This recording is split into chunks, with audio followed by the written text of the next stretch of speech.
Hello students.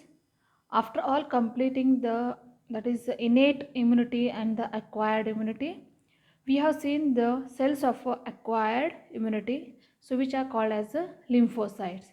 In that we have seen where the lymphocytes are developed, where they are going to be mature, and what is the main that they are responsible to defend with the microorganism, disease causing microorganisms. So that we have seen in the name of two cells called as a, that is a type of a lymphocytes called as a T cells and the B cells here. Okay, so that was the concept which is the called as a lymphocytes here. Okay, and in that we have seen the type of T cells here as a helper cells, as a killer cells, as a suppressor cells, and also the that is the memory cells here. Okay, so now we are coming to the that means that is the B lymphocyte. So that means you know that B lymphocytes, they are responsible to produce when they are going to be sensitized. So they bring the actions which are responsible to differentiate into the that is cells called as the plasma cells and the memory cells, B plasma cells and the B memory cells, and these cells, they are responsible to produce the antibodies as here. Okay, so that means after, okay, no doubt here now in the body there are the antibodies occurs, there is a production of antibodies in our body. Then how does this antibody brings the action? Okay, how does the action occurs by the antibody? So that we are going to see in the today's lecture in the name called as antibody actions here, in the name called as antibody actions here. Okay, so how it is going to be occurred? It is going to occur in the 5-step. Antibody action is going to be occurred in the 5-step. First is called as the neutralization, second is called as agglutination, and the precipitations, opsonisation, complementary actions here. Okay, की आता जे काही बी lymphocytes आहे तो definitely आता काय करणार की कधी अँटीजनचं अटॅक झाल्यानंतर की बी लिम्फोसाइट्स काय करतात with the help of a helper cell also they are going to produce the that is the antibodies. You all know that. Then these antibodies is they have to bring the action here. So then how they are going to be brought? So first one, neutralization. So such a antibodies is neutralizes the antigen. Okay, they will whatever the effective nature of the antigen will be neutralized and make the ineffective such antibodies are called as antitoxins here. पहिल्यांदा ते जे antibodies आहे ना antigenला neutralise करतात आणि ते neutral केल्यानंतर त्यांना काय करतात, तो अँटीजन काय होतो एफेक्टिव्हचं इनएफेक्टिव्हमध्ये कन्वर्ट होतो.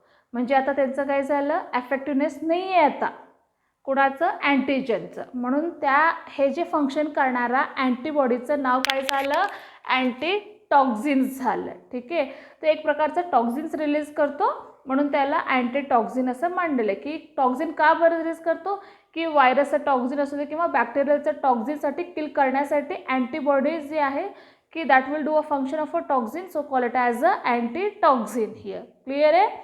Next one, agglutination. That is that the agglutination is nothing but the certain antibodies causes the antigen to stick together. ठीक आहे, म्हणजे काय एकत्र येणं, की काय करतात की अँटीजन जे आहे बॉडीमध्ये स्प्रेडिंग होतात. ठीक आहे, मग हे अँटीजन जे आहे बॉडीमध्ये काय होतं, स्प्रेडिंग होतात. मग त्यावेळेस काय झालं, हे अँटीजन आल्यामुळे तर अँटीबॉडीज येणार.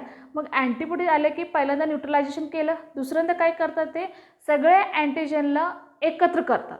Okay, causes the antigen to stick together, की एक एक एक काय करतात तर स्टिकिंग होतात, एकत्र येणं. ठीक आहे, तो काय करणार की अग्लुटिनायझेशन करणार together in A clumps. Okay, in A clumps, thus immobilizing them for easy disposal by phagocytes. ठीक आहे, by the process of a phagocytosis engulfing. कोण करणार, हे फॅगोसायटिक सेलच करणार ना. ज्या फॅगोसायटिकचं नेचर होतं, न्यूट्रोफिल्स असू दे, तो मोनोसाइट्स असू दे, ठीक आहे, मॅक्रोफेजेस असू दे, हे सगळे काय होतं फॅगोसायटिक नेचर होतं. मग आता ह्यांना काय केलं, एकत्र आणलं सगळ्या अँटीजनला, त्यांना एक प्रकारचं क्लम्प तयार झालं. मग आता त्यांना तो जे मोबालायझिंग नेचर होतं किंवा तो नेचर काय झालं, इमोबलाइज झालं. And that immobilised is easy to disposal. ठीक आहे, काय करणार की हे जे काही क्लम्प झालेले सगळे अँटीजन्स आहे तो काय होणार की थ्रो करण्यासाठी इझी जाणार किंवा तो डिस्पोजल करण्यासाठी through the process called as a phagocytosis by the phagocytic cells. ह्या प्रोसेसला आम्ही काय म्हणणार, ग्लुटनायझेशन म्हणणार. मग त्या अँटीबॉडीला काय म्हणणार, ग्लुटेनिन्स. अँटीबॉडीला काय म्हणणार, ग्लुटेनिन्स म्हणणार. त्या प्रकारचे फंक्शनिंग करणारा अँटीबॉडीला काय म्हणणार, ग्लुटेनिन्स म्हणणार. ठीक आहे.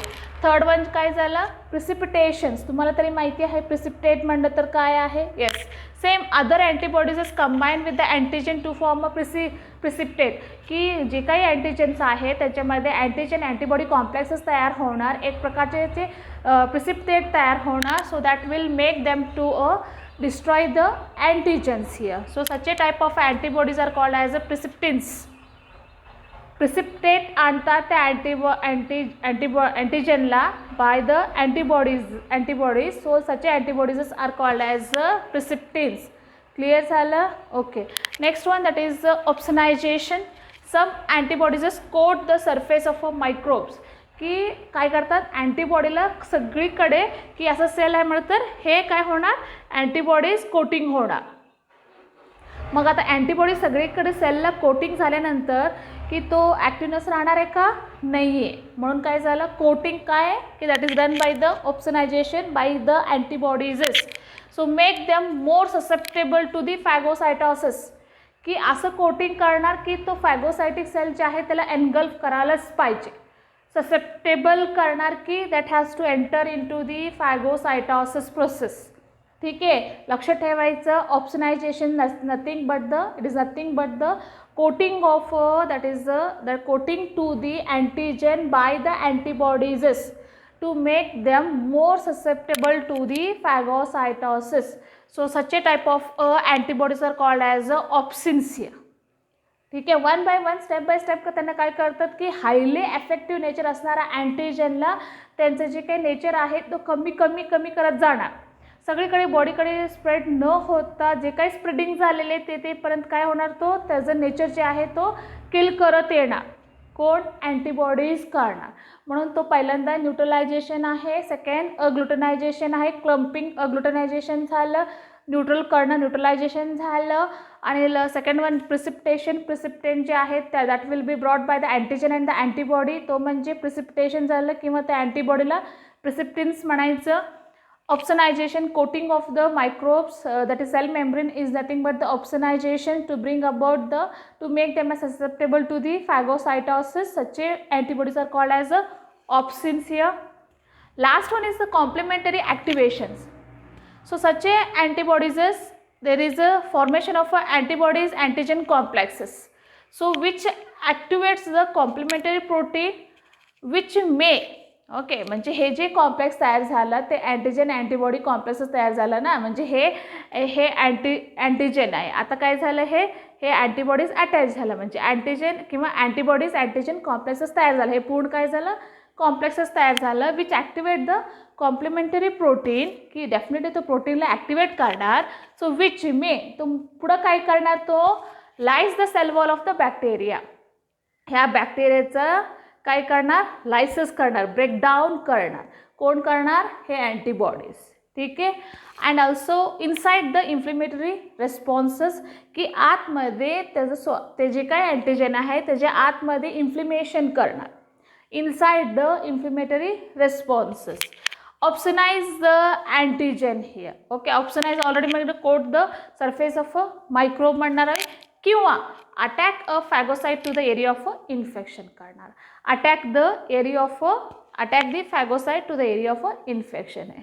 कुठं कुठं जे आहे तो इन्फेक्शन झालेले तिथं सगळं काय करणार, तो अटॅक करणार. So that is brought by the antibody antigen complexes here. Clear झालं की ऑफकोर्स नो डाऊट तुम्हाला लक्षात यायला लागले की हे जे काय इम्युनिटी आहे आपल्या बॉडीमध्ये हे बर्थपासून आहे आणि ड्युरिंग द लाईफ पण आम्ही ॲक्वायर्ड केलं. बर्थ पण जे आहे आलेलं ते आपल्याला स्ट्रक्चर प्रोटेक्ट करायला लागले आपल्याला. आणि इवन जे आहे ड्युरिंग द लाईफ जे आहे वॅक्सिनेशन असू दे किंवा काही सेल्स असू दे, so they are responsible to produce the antibodies here. ठीक आहे, बॉडीमध्ये अँटीबॉडीज प्रोड्यूस झालं म्हणतात त्याचं काम ते करायलाच पाहिजे. ओके. ते कसं करतात काम म्हणत तर ह्या प्रोसेस थ्रू. ठीक आहे. तर इझी आहे, काही प्रॉब्लेम नाही इथं. का म्हणलं तर की न्यूट्रल करणं किंवा त्यांचं स्टिक टुगेदर, क्लम्प हे मिनिंग सगळ्यांना कळतं तुम्हाला. आणि प्रिसिपिटेशन म्हणजे हे तुम्हाला कळणारच आहे. कोट द सरफेस ऑफ मायक्रोज म्हणलं तर लक्षात येते तुम्हाला की हे एक प्रकारचं मायक्रो ऑर्गॅनिझम आहे. ते एक प्रकारचं की तो फिजियोलॉजिकल फंक्शन आहे by the antibodies here. Okay, so which is a protein here, which is the glycoprotein, which brings about the such a process called as the antibody actions here to kill the disease causing microorganisms or the pathogens here. So those are very important. So in this we have seen the antibody actions called as the neutralization, agglutination, precipitation, opsonization, complementary actions here. ठीक आहे. नीटसाठी important आहे. Mechanism कधी कधी questions असतात तिथे, थेरीला एवढं काही important नाही आहे पण नीटला इम्पॉर्टंट असतात. म्हणून तुम्हाला हे जे काही लक्षात आलं पाहिजे, अंडरस्टँडिंग व्हायला पाहिजे की आपल्या बॉडीमध्ये अँटीबॉडीज आल्यानंतर ते कसं काम करतात. एक प्रकारचं अंडरस्टँडिंग इम्पॉर्टंट आहे म्हणून तुम्हाला हे कन्सेप्ट मी घेतलेलं आहे. बाकीचं नेक्स्ट व्हिडिओ लेक्चरमध्ये मी अँटीबॉडीचं स्ट्रक्चर घेते. थँक्यू.